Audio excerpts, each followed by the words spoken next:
Hello, my lovely, amazing subscribers. I hope I'm not meeting you at a bad time. I want to tell you a story. This is a true life story. This happened a long time ago in African Nigeria. Sit back, relax, and enjoy. Once upon a time. In a small Nigerian village, two different groups of people lived next to each other, the Igbo and the Yoruba. They didn't mix much, but a special story was about to bring two unlikely friends together. In the Igbo part of the village, there was a boy named Mike. He was blind since birth, so he had never seen anything with his eyes. Instead, he used his other senses to understand the world around him. "Mama, I smell the rain coming," Mike said one morning, lifting his face to the sky. His mother, Mama Ada, smiled. "You're right, my son. Your nose is sharper than my eyes." Mike's father, Mr. James, was not a nice man. He drank too much palm wine and was mean to others. People in the village didn't like him and tried to stay away.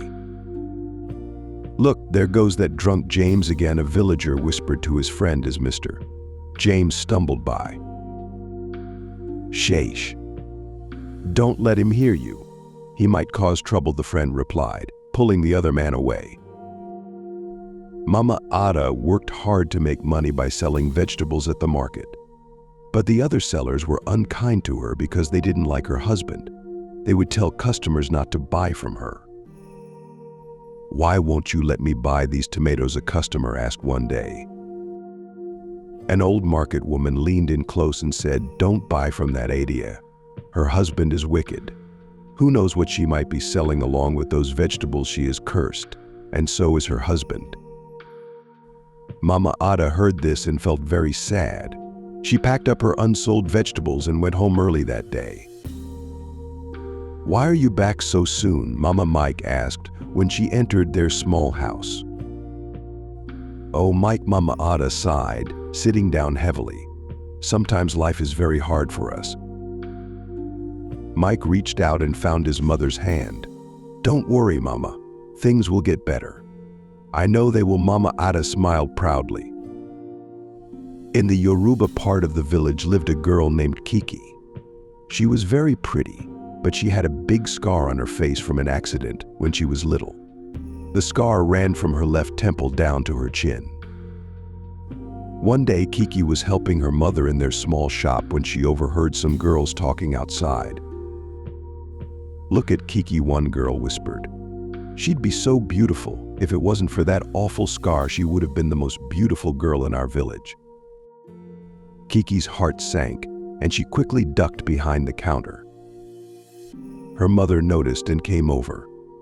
"What's wrong, my dear?" she asked gently. Kiki touched her scar and said, "Mama, why did this have to happen to me? Sometimes I wish I looked like everyone else." Her mother knelt beside her and took her hands. "Kiki, listen to me. Your scar is part of your story. It shows how strong you are. You survived something difficult, and that makes you special." Kiki smiled a little. "Really, Mama?" "Really," her mother assured her. "And one day you'll meet someone who sees your true beauty, inside and out." Little did Mike and Kiki know, their paths were about to cross in an unexpected way. Despite living in different parts of the village and coming from different backgrounds, fate had a plan to bring these two lonely souls together. As Kiki grew up, her family was well known in the village. Her father, Mr. Akin, owned many farms that grew lots of food. Her mother, Mama Kiki, sold beautiful, colorful fabrics that many women in the area loved to wear. One day, a neighbor stopped by their house. "Mr. Akin, your corn looks wonderful this year," he said. Mr. Akin smiled proudly. "Thank you, my friend. The rains have been good to us." Meanwhile, at the market, a customer admired Mama Kiki's fabrics. "These colors are so bright," the woman exclaimed. Mama Kiki beamed. "Yes, I choose each one carefully. Would you like to see how they look in the sunlight?" People in the village liked Kiki's family because they were kind and always ready to help others. However, in the Igbo village, as Mike grew older, life was hard for him. He was a young man now, but many people in the village were still mean to him because he was blind. "Look out! Blind fool," a man yelled as Mike walked carefully down the street. Mike's shoulders slumped, but he kept walking. He could hear children giggling nearby, and suddenly he felt small stones hitting his feet, making him stumble. "Stop!" that a kind voice called out. It was an old woman who lived near Mike. "Shame on you for treating him this way," she scolded the children. Later that day at home, Mike talked to his mother. "Mama, why are people so cruel?" he asked sadly. "Ever since I was little, till now people are still wicked and mean. I just cannot understand the world that we live in." Mama Ada hugged him tightly. "Some people fear what they don't understand, my son, but not everyone is like that. Keep your heart open, and you'll find good people too." However, in the Yoruba village, Kiki was growing into a beautiful young woman, but her scar made life difficult for her too. When she walked through the village, she could hear people whispering about her. One day at the well, Kiki overheard two women talking. "Poor Kiki," one said. "She could have been so pretty if not for that awful scar, poor thing." Kiki's eyes filled with tears as she hurried away. At home, she found her father in the yard. "Papa," she said softly, "do you think I'm ugly because of my scar?" "Mister." Akin looked at his daughter with love. "Kiki, my dear, you are beautiful inside and out. Your scar is just a small part of who you are." "But the boys in the village don't seem to think so," Kiki said sadly. "No one wants to court me." Her father put his arm around her shoulders. "The right person will see your true beauty, Kiki. Don't lose hope." Despite their different backgrounds, Mike and Kiki shared similar pain. They both felt lonely and misunderstood by many in their village. But they were about to discover that sometimes the people who understand you as best are the ones who have also known struggle. As the sun set over the village, casting long shadows across the dusty streets, neither Mike nor Kiki knew that their lives were about to change. Sometimes, the most beautiful friendships grow from the most unexpected places, like flowers pushing through cracks in hard ground. However, in the Igbo village, Mike's life was getting harder as he grew older. It wasn't turning out the way he had hoped when he was a little boy. People in the village were still mean to him, and his family's bad reputation made things worse. One night, Mike sat alone in the dark, feeling very sad. He whispered to himself, "Maybe it would be better if I wasn't here anymore." The pain in his heart felt too big to bear. Just then, Mama Ada came into the room. She could sense something was wrong. "Mike, what's troubling you?" she asked gently. Mike hesitated, then spoke softly. "Mama, I sometimes think about ending everything. It's all so hard." Mama Ada's heart broke hearing these words. She hugged Mike tightly. "My son, please don't ever think that way. You are precious and loved. We'll get through this together. Please, my son, I and your father love you so much. Do not give up on yourself. Please, I beg you." On the other hand, Mama Ada tried many times over and over to talk to her husband about changing his ways. One evening, she approached her husband again as he reached for another bottle of palm wine in their parlor. "James, please," she pleaded. "Think of our son. How can Mike have a better life if you keep drinking like this?" "Mister." James just grunted and turned away. "Leave me be, woman. This is how I am, and there is nothing you can do to change me." Mama Ada sighed deeply, wondering how to help her family, feeling so disappointed and ashamed of her husband. Meanwhile, in the other part of the village, Kiki was having her own struggles. Even though her family was rich and respected, she felt sad and unsure of herself because of her scar. One afternoon, Kiki's parents found her crying in her room. "What's wrong, my dear?" her mother asked, sitting beside her on the bed. Kiki wiped her eyes. "Mama, Papa, I don't think anyone will ever love me. This scar, it scares everyone away." Her father knelt in front of her. "Kiki, you must be patient. The right person will come along someday. Someone who will see your true beauty." Kiki shook her head. "But I've waited so long. Every time a boy turns away from me, it hurts more." Her mother stroked her hair. "I know it's hard, Kiki, but you are strong and beautiful. Don't give up hope." Despite her parents' words, Kiki found it hard to believe them. She had faced so many rejections that she was starting to lose faith. Later that week, Kiki was helping in her mother's fabric shop when a group of girls her age came in. They were giggling and talking about a dance happening soon in the village. "Are you going to the dance?" Kiki, one girl asked, not unkindly. Kiki's mother turned to hear the responses her daughter will give to the girls. Kiki touched her scar self-consciously. "Oh, I don't think so. I don't really like dancing." The girls exchanged glances. "Well, if you change your mind, you're welcome to come with us," another girl offered.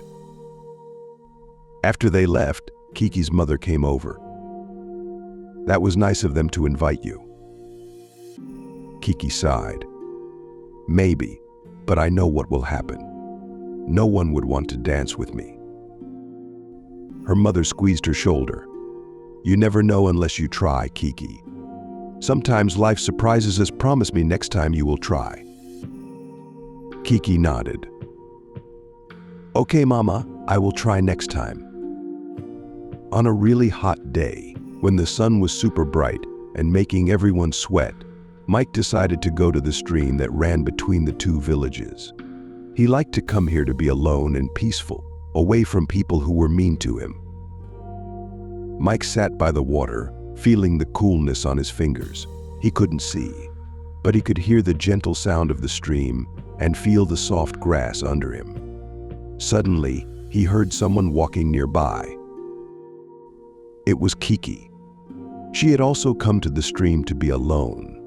When she saw Mike, she stopped for a moment. She didn't usually talk to people from the other village, and she was always worried about her scar.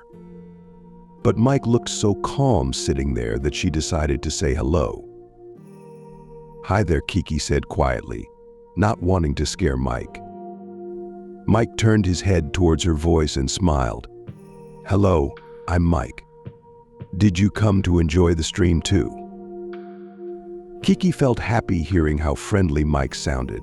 "Yes, I did. I'm Kiki, from the Yoruba village. Is it okay if I sit with you for a while?" "Of course," Mike said, patting the ground next to him. "There's lots of room by the stream for both of us." Kiki sat down, feeling a bit nervous at first, but as they started talking, she began to relax. "So Mike, do you come here often?" Kiki asked. Mike nodded. "Yes, I love it here. The sound of the water is so peaceful. What about you?" "I do, especially when I need some quiet time," Kiki replied. She looked at Mike curiously. "Can I ask a question?" Kiki said. "Sure, what is it? Have you always been blind?" Kiki asked. Mike didn't seem upset by the question. "Yes, since I was born. But it's okay. I've learned to see the world in my own way." "Oh, that's beautiful. I like your courage. I wish I had that." Mike, being curious, "You don't have courage. Why is that?" he asked. Kiki smiled, waving out the question, not wanting to talk about why she does not have courage. As they talked about all sorts of things, their families, their hopes, and the things that made them happy or sad, Kiki realized that as Mike couldn't see her scar, she felt for the first time in a long while, she felt like someone was really seeing her for who she was inside. "You know, Kiki," Mike said after a while, "your voice is so kind. I bet you have a beautiful smile." Kiki blushed, touching her scar without thinking. "Oh, I don't know about that." Mike tilted his head. "Is something wrong? You sound sad suddenly." Kiki took a deep breath. "Well, I am fine," Kiki said, not wanting to let Mike know about her scar. As they sat for hours, they talked about their dreams and what they would love for themselves. The sun started to set, turning the sky orange and pink. Mike and Kiki realized they had been talking for hours. "I should probably head home," Kiki said, standing up. "But could we meet here again sometime?" Mike's face lit up. "I'd love that. How about tomorrow?" "Tomorrow sounds perfect," Kiki replied, feeling happier than she had in a long time. As they both walked home, they felt like something special had just begun. Sometimes the best friendships start in the most unexpected ways, with two people who understand each other's pain and see beyond what others can't. The next day, Mike and Kiki were sitting by the stream, enjoying the cool breeze as the sun was setting. The sky was turning pretty shades of orange and pink, though Mike couldn't see it. Mike suddenly felt nervous, but he took a deep breath and said, "Kiki, can I ask you something?" Kiki turned to him, curious. "Of course, Mike. What is it?" Mike's voice was soft and a bit shy. "I was wondering, could I touch your face? It's how I see people, in my own way." Kiki's heart started beating fast. She was scared because of her scar, but when she looked at Mike's kind face, she felt brave. "Okay," she said quietly. She gently took Mike's hand and guided it to the right side of her face, where there was no scar. Mike's fingers were very gentle as they moved over Kiki's face. He felt her soft skin, her cheekbone, and the curve of her jaw. After a few moments, Mike smiled. "You're beautiful, Kiki," he said, sounding amazed. Kiki felt tears coming to her eyes because she knew what she did. "How can you say that?" she asked, her voice shaky. Mike looked confused. "What do you mean?" "I can feel how beautiful you are." Kiki felt like her heart might burst with happiness. For the first time, someone aside from her parents called her beautiful. Even though Kiki knows what she did, it still felt nice hearing someone call her beautiful. "Mike," she said, wiping her eyes, "you have no idea how much that means to me." Mike smiled and took her hand. "You know, Kiki, I've always seen you with my heart, not my eyes. And my heart tells me you're amazing." Kiki squeezed his hand. "And you, Mike, you're the kindest, bravest person I know. I'm so glad we found each other." As they sat there, with the sound of the stream and the evening birds around them, both Mike and Kiki felt like something important had changed. They had found in each other not just a friend, but someone who truly understood and accepted them. "Kiki," Mike said after a while, "will you describe the sunset to me?" Kiki looked at the colorful sky and started to paint a picture with her words. "Well, the sky is like a big canvas. There's orange, like the sweetest mango you've ever tasted, and pink, soft like cotton candy." As Kiki described the sunset, Mike listened with a smile, imagining the beautiful scene. And in that moment, both of them knew that they had found something truly special, a friendship that went beyond what eyes could see or hands could touch. As Mike and Kiki spent more time together, people in both villages started to notice. Soon, everyone was talking about the blind boy from the Igbo village and the girl from the Yoruba village who always met by the stream. One day, Mike was walking home when he heard some women whispering. "There he goes," that blind boy one said. "Always meeting with that Yoruba girl." "I heard she has a big scar on her face," another added. "What a strange pair they make." Mike felt confused. He thought to himself, a scar?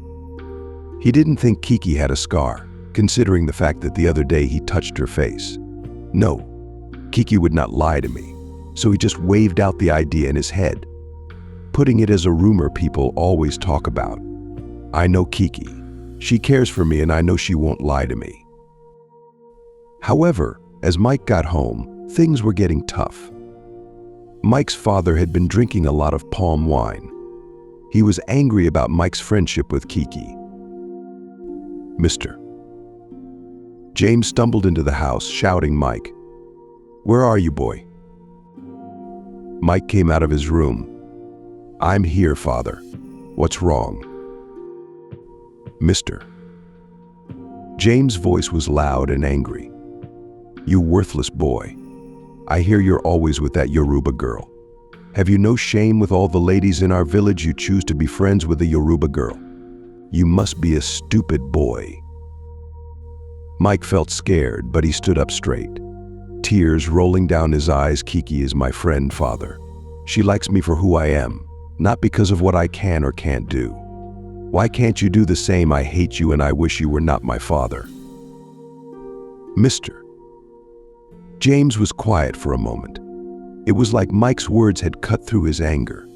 For the first time in years, he really looked at his son and saw how brave he was. "Mike, mister," James said, his voice softer now, "I didn't know you felt that way." Mike's mother, Mama Ada, came into the room. She had heard everything. "James, my sweet husband," she said gently, "maybe it's time we listened to our son." James was so quiet and felt ashamed and disappointed of himself. Meanwhile, in the Yoruba village, Kiki was having her own problems. Her parents were worried about her spending so much time with Mike. Although her parents were nicer than Mike's dad, they were still worried. They didn't know if it was a good idea for Kiki to be friends with a blind boy from the Igbio village. One evening, Kiki's parents sat down with their daughter. "Kiki, dear," her mother said softly, "we need to talk about Mike." Kiki looked up, feeling nervous. "What about him, Mama?" Mama Kiki took a deep breath. "We're just worried about you. Being friends with Mike might not be easy. Are you sure this is what you want?" Kiki nodded, her eyes bright and determined. "Yes, Mama. Mike really sees me for who I am. Not my scar, not our family's money, just me. And I see him too, the real him. That's what's important." "Kiki," her mother said, "people are talking. They say you're always with that blind boy Mike from the Igbio village, and you know our villages are not always on good terms with one another." Kiki looked down at her hands. "He's my friend. He doesn't care about my scar, unlike other boys in our village." Her father joined in. "But does he know about your scar, Kiki? Have you told him?" Kiki felt tears in her eyes. "No, Papa. I was afraid to tell him. He may leave like others do." Her parents exchanged worried looks. "Kiki," her father said gently, "if he's truly your friend, you should be honest with him." Kiki nodded, knowing they were right. She decided she would tell Mike the truth at the right time. As time went by, Mike and Kiki's friendship grew into something more.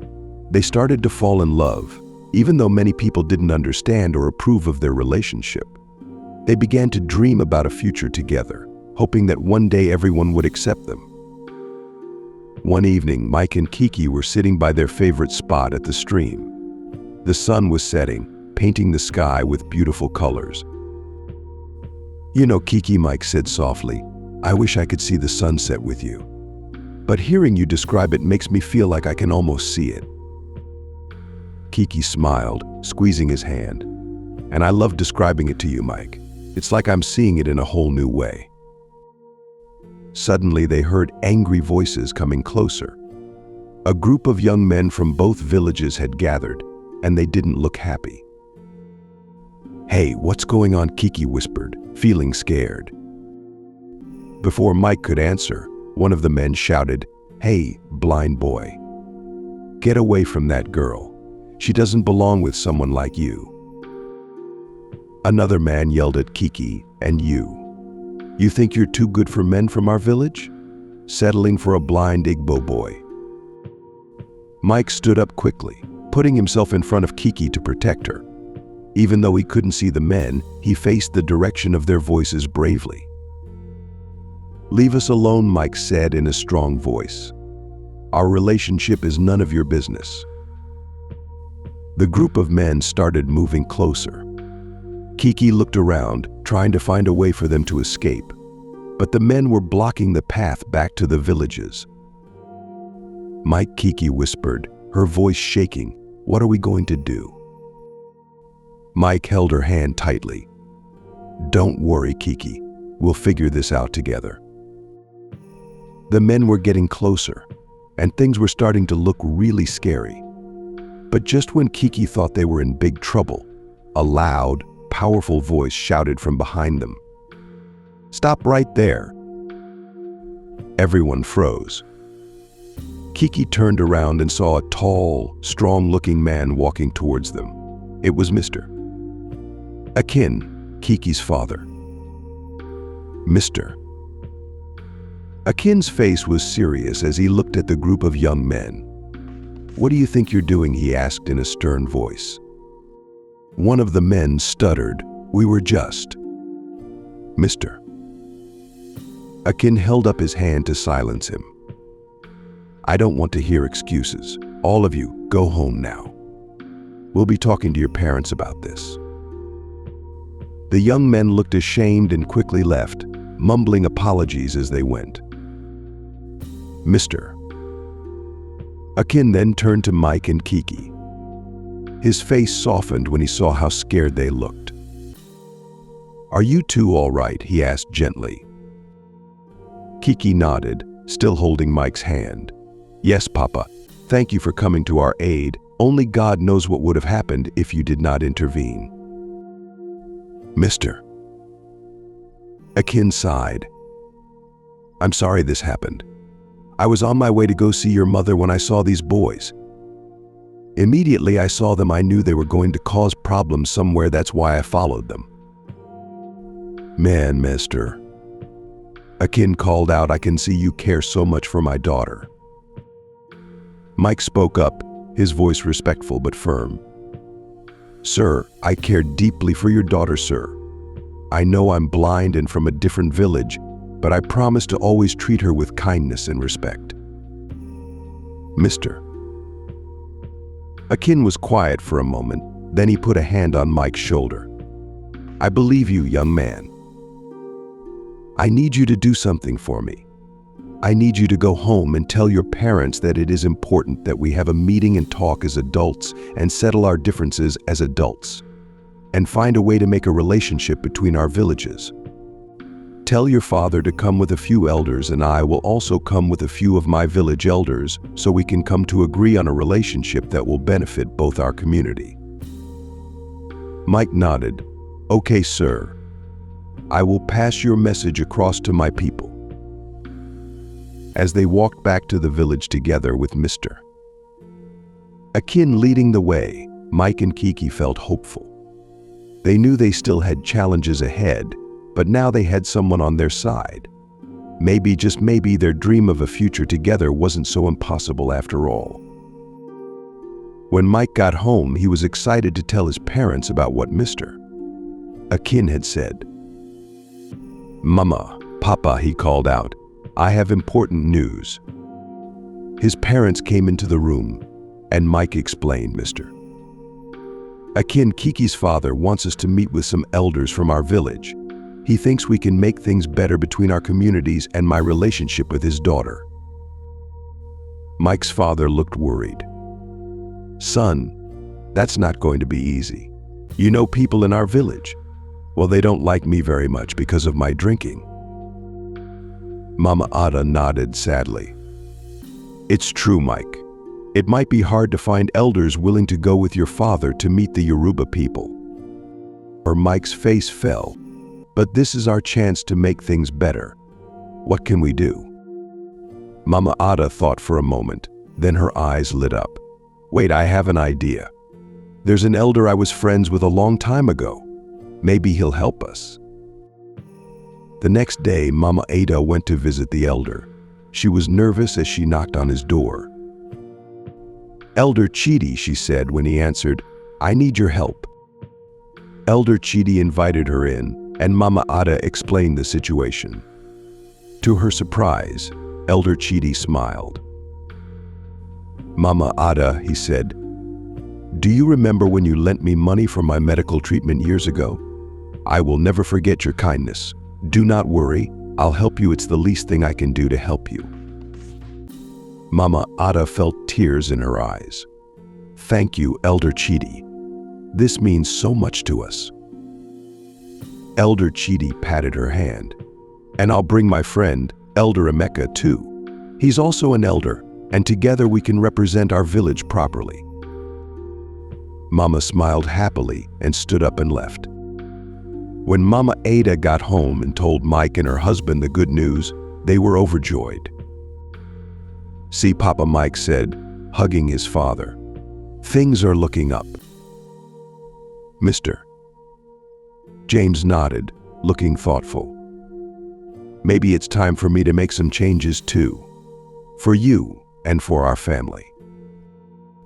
As they prepared for the meeting with Mr. Akin and the Yoruba elders on a mutual ground, there was a feeling of hope in their home. It wouldn't be easy, but they were ready to take the first steps towards bringing their communities together. However, everyone met at a mutual ground, not the home of the Igbio village nor the home of the Yorubas. Everyone was present, elders of both villages along with Mike and Kiki's families. Mike and Kiki sat in the middle, holding hands, while the adults talked about what should happen. Some elders said they should follow old rules and not let people from different villages be together. Others talked about how people had been unfair to each other for a long time, but as they talked more, some started to think differently. Mama Ada stood up. Her voice was a bit shaky, but she spoke bravely. "I want to talk about these two." She pointed at Mike and Kiki. "Look at them," she said, pointing to Mike and Kiki. "My son has never been able to see. Since he was born, I have never seen him as happy as he is these past few days. And this girl has her own problems too. But they found love and friendship with each other. Isn't that what we all want for our children?" Mike was confused. He thought to himself, what does Mama mean about Kiki having her own problems? What are they talking about? Wait, what problem are they talking about? Write the word "continue" in the comment section if you want the next part, and please subscribe to our YouTube channel. Thank you for watching this video. I hope you enjoyed watching. Kindly click the subscribe button, like, comment, and share this video. Watch out for more intriguing and eye-catching videos from your favorite YouTube channel.